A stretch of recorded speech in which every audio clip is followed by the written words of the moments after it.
one of the events during this time to support the movement that caught some of the most media attention was the occupation of Alcatraz Island. So I literally had no idea of this, but uh, Native American activists had actually they went to the island and occupied it for a very significant time. And so the prison had actually closed in 1963. And so after that, Native Americans in San Francisco and the Bay Area started lobbying the government to have it redeveloped as an Indian cultural center and school. But like the government basically was like, no, sorry. And That's also, how do you wouldn't you have to take like a boat every day to get to Alcatraz?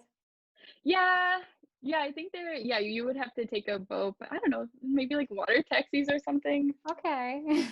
I've never been to Alcatraz. I don't know how far away it is from the I shore. think you can possibly swim. Not really though. Well, Like if you're really in shape, you could swim. no, like there were like prisoners who escaped from Alcatraz, and the whole thing is like, oh, There's actually only like 3 prisoners who escaped, and that is like a big conspiracy theory because the bodies were never found. But then I don't know, I looked into it for a little bit. They do have like a triathlon called the Escape from Alcatraz, but I don't think you're actually leaving Alcatraz. I think you're on a boat out there and then you swim in. I see. Okay, yeah, they're not like, here, go, be free, but Yeah.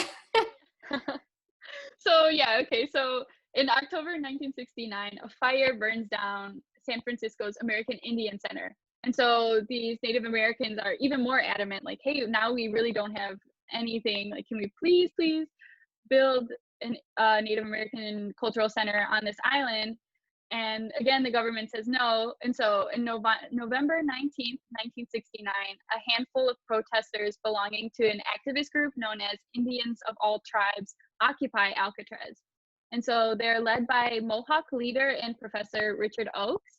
And Richard Oakes, he basically argues that the protesters had the right to occupy the island under a treaty provision that granted the Native Americans unused federal land.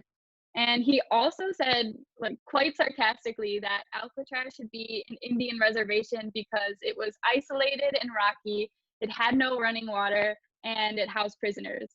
So he he was really serving the tea. Like he Yo.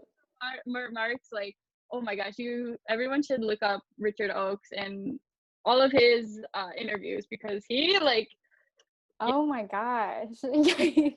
backs. um, and so these protesters only end up staying for one night before they're removed by authorities. And so Oakes, he comes back and he states that if a one-day occupation by white men on Indian land years ago established squatters' rights, then the one-day occupation of Alcatraz should establish Indian rights to the island. So he is like really ruthless, and like I love it. But and so on November 20th, 1969, the Indians of All Tribes activist group, they try one more time to occupy the island. And this time they come with 89 men, women, and children. And so a bunch of people come this time. And they all move into the old warden's house and the guards' quarters. And they address the public and they state their intentions to use the island for an Indian school, cultural center, and museum. And so it's like, it's pretty innocent, innocent request. Like they're not really asking for much. And so Richard Nixon is president at the time, and his administration was pretty hesitant at first to forcefully remove the protesters. So the government decides to leave them alone as long as they're peaceful. And there are actually many attempts by the government to settle a compromise with the protesters diplomatically, but the activists are very adamant that they won't settle for anything other than land rights. And so more and more protesters come to the island because this demonstration is gaining so much media attention. And so pretty soon there are actually more than 600 occupants on the island. And so they form a governing council, they create a clinic, a kitchen, public relations department, and even a nursery and a grade school for their children. And so it's like literally like it's their own It's like a town. Yeah, dude, how big is Alcatraz? I did not think it was that big. I guess they have like the prison itself can hold a lot of people, but I don't think the island, like I don't think there's much free space. Yeah, I think it's tiny. I'll go sometime and let you know. I don't think it's that big. No, it does not sound like it's a fun place to live, but they were very passionate about the cause. Um, however, by early 1970, many of the island's college students had to return to school and they ended up leaving the island. And they were actually soon replaced by people who are more worried about living rent free than the actual cause. And yeah, and so Wait, but like were they also Native American, or was it people who weren't even Native American who just came?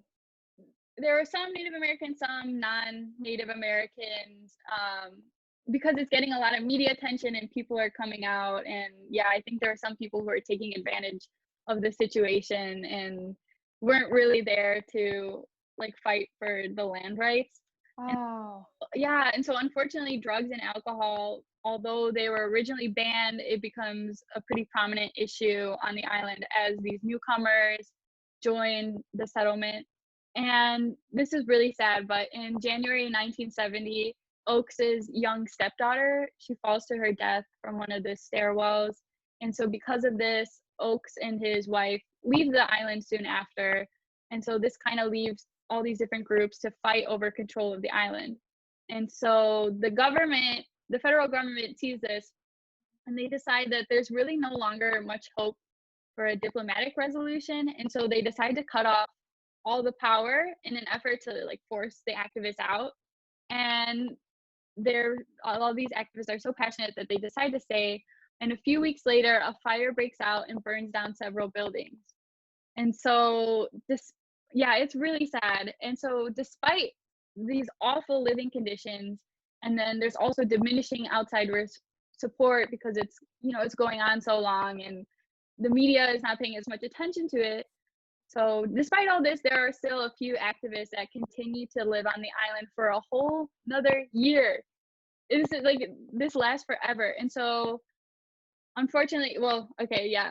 On June 11th, 1971, armed federal marshals descend on the island because they're like, hey, we need to restore the island's foghorn and lighthouse. Like we waited for over a year, and so sorry, but you guys all have to leave. And so they removed the last of the activists. And so by the end, the remaining protesters included 6 men, 5 women, and 4 children. And so the occupation lasted 19 months, and it basically inspires many other occupations and protests all across the country. And because of this, federal officials begin to listen more to issues regarding Native American self-determination. And later on, the US government would return millions of acres of ancestral Indian land, and they would pass more than 50 legislative proposals supporting tribal self-rule. So there was a lot that came out of this. Good, yeah.